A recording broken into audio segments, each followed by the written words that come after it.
What's up, everybody? Welcome to the Average Joe's Story. I'm Captain Great Value, and I'm going to tell stories that I've heard from friends or read on the internet. Be sure to like and subscribe if you enjoy this content.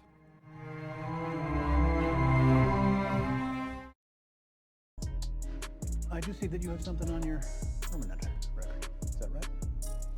Yeah. Yes, it is. We haven't run a background check. We don't usually do that. Could you fill us in on the details? Sure. I have DUI, like a misdemeanor DUI. What happened exactly? I drove some friends home from a concert, and I ran a red light. Everybody was fine, but And you were intoxicated. I was less intoxicated than my friends. But yeah, that's what happened. So. Okay. So this is official background check, which I have read, and according to the state, you were convicted of aggravated assault in 2016. Is that correct? So you do have all my information? I'm afraid we do. Okay. Why would you? If you want us to be generous with you, then you need to be generous with us and be honest. Okay? Okay. This is a very important job. You'd be handling private medical files.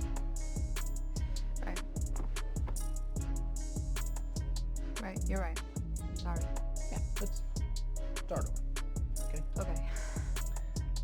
You didn't tell us what happened with the assault.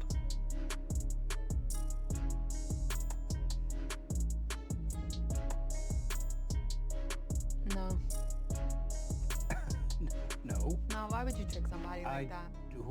I did not trick you. Yeah, you did. What I did is very common. That's a very common technique. Oh, is that right? So you do that all the time? If people chose to be honest, then I wouldn't have to do that all the time. Well, you know, I didn't even want to work with you. Emily, I'm sorry you're upset, but No, you're not. calm down, please.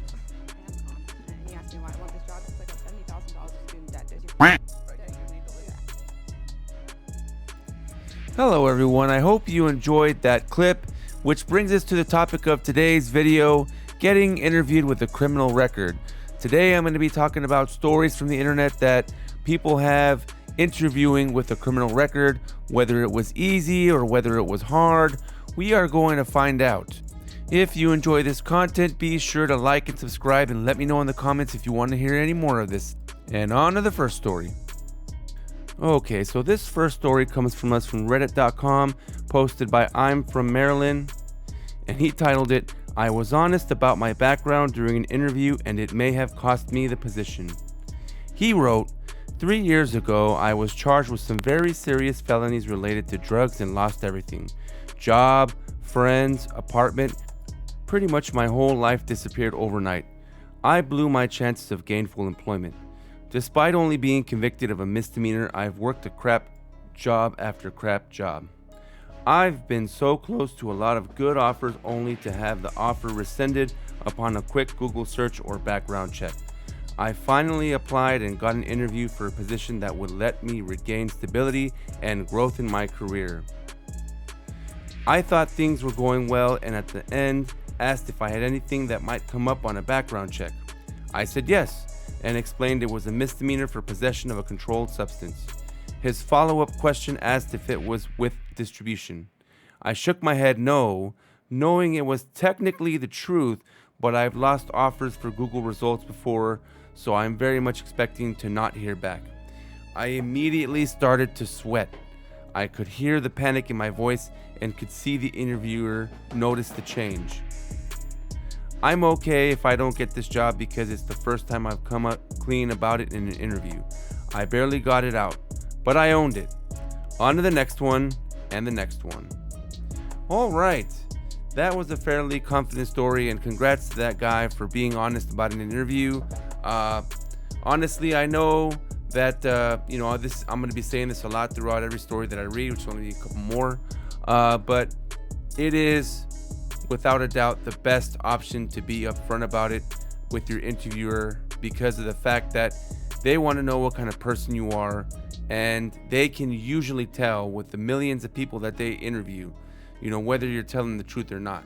So the best thing to do is to come clean with it and hope that they give you a chance, because you never know, you just might get the job. But all right, on to the next one. Okay, our next story comes to us from Tony Dennis on Quora.com. I titled it, "Lying to Get the Job." He wrote, "Only once was I fired after being offered a job and before the background check was completed, and only because it was one of the extremely rare occasions when I lied about prior criminal convictions. Had I admitted it, they said they would almost certainly have hired me. As it was, they were so sympathetic they paid for another week in the hotel they had reserved for me during the interview and paid for a month of storage for my possessions. They actually screwed up, hiring me essentially on the spot and insisting I move before the background check completed. The only reason I didn't tell the truth was because the state the position was in intended to run more vigorous checks. It's not uncommon for the routine background checks not to reveal convictions, and in most states it's illegal to check for criminal activity after 7 years, so agencies won't report it, exception being jobs involving the vulnerable, e.g. old people, children, etc. Otherwise, I was totally open about it and generally employers shrugged. If I had the qualifications, they'd accept me. I should mention I was a high-end programmer with certain in-demand skills. Socially, only a couple of people exhibited discrimination. I considered them ignorant jerks and Karens, so it meant nothing. It wouldn't occur to me to reject a friendship with a criminal unless it was an intimate related treason or a crime against children. As long as they're bright, interesting, and not an obvious threat, it's cool. In fact, I dated a lot more women, and distinctively more beautiful and interesting women, by freely admitting I was a felon. Many women prefer men that have a whiff of danger about them, and I benefited from it." Well, this goes to show you that lying doesn't always get you places. They're gonna find out one way or another. This guy chose to lie to the interviewer, and they even said, "We probably would have hired you." And not even a probably, he said they would have hired him had he been more honest, which he was fine with, because again, he tried to lie for it, and they had already hired him from the start, which was their mistake. At least, like he said though, they were willing to pay for his new place and his storage for a good while till he can get his things back to the state that he was originally from. But lying is not good in interviews. We are knowing it from this guy. This guy has admitted to losing a good job that he would have benefited from. All right, on to the last one here. And this story is by Palm Those Trees on Reddit.com. He titled this, "To those with criminal records who feel that their lives are over, it's not. Here's my story from the jail cell to a marketing professional." He wrote, "I was arrested for felony theft in 2000 to 2009 thanks to the fact that I decided it would be a good idea to steal a MacBook from Best Buy. When I was laying in my jail cell pondering what the heck I had done, a swarm of negativity came over me, and I just wanted to get out of jail and continue my life. When I got out of jail and went through the whole judicial process of community service and probation, I thought it was all over and my normal life could resume. Too bad the felony was on my record and would be for life. Any job, any apartment, any schooling I wanted to apply for was now jeopardized thanks to this mistake.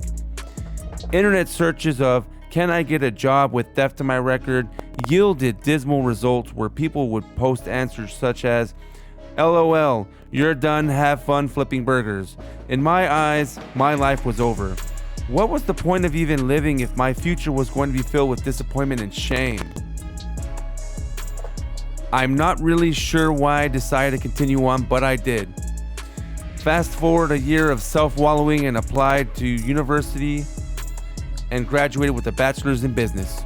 I decided that the felony theft was going to nullify the degree. So I continued on and got an MBA, which is a master's. The exams and all-night studying was not the hardest part. The hardest part was securing a professional job with a black mark on my record. I applied to thousands of positions all across the country and went to at least 100 different interviews. I have done it all to work around this black mark.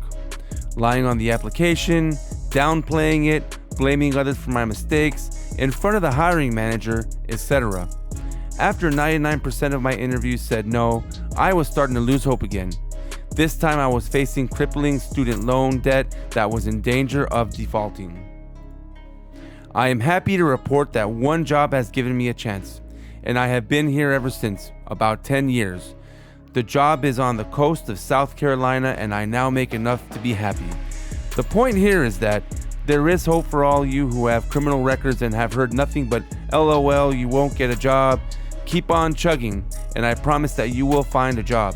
I have compiled a small list of tips and tricks for all of you who are in the same boat as I was.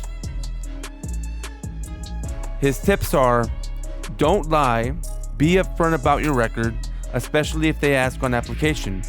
Don't advertise it right away and bring it up as soon as you can. Honesty and remorse goes a long way. Don't downplay it or blame others. Say that it was a terrible mistake that starts and ends with you.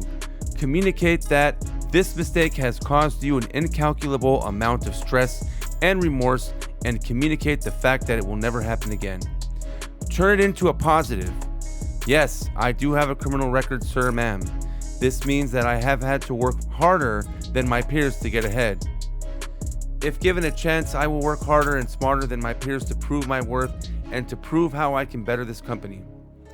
The classic "tell me about a time you have failed" interview question is a great place to bring this up too. It's a great chance to communicate what you have learned as a result. Don't burn bridges. My current company passed me up for a different job, but called me again later for this one. If a company says no to you, try to end on great terms. You never know if they will call you back. Character references. Supply a list of character references, past employers, landlords, etc., who will vouch for you. Throw a crap ton of darts. Of course, this is an analogy for you to apply to as many jobs as you can. You'll have to disregard location and be okay with moving away somewhere. But increasing your dart throws means that there is a high chance that one will hit a bullseye. Don't give up, ever. There is a job out there for you. Throwing your hands up and walking away is a way to show the world that you are not willing to do what it takes to succeed. It took me 2 years of mopping floors at KFC as an MBA to find this job. Pad your resume with volunteer work. Show that you are active doing anything that helps build skills. If you have a criminal record, you should probably not skip this. So honestly, this guy went above and beyond to, not only talk about his good story and his good ending, he's also giving out pointers to those who have criminal records, so to say, which kind of makes you think, is it really worth it to break that car's window? Is it really worth it to, fight in public? A misdemeanor, everybody thinks it's a small thing, but really and truly, guys, everything that's on your record counts against you when it comes to an interview and even a job. I've even known people in my life to have a great record and then because of something that happened in their personal life get fired from their current job. Because at the end of the day, no company wants somebody who's a felon or who has a bad record. You don't want that person representing you if, it's fresh.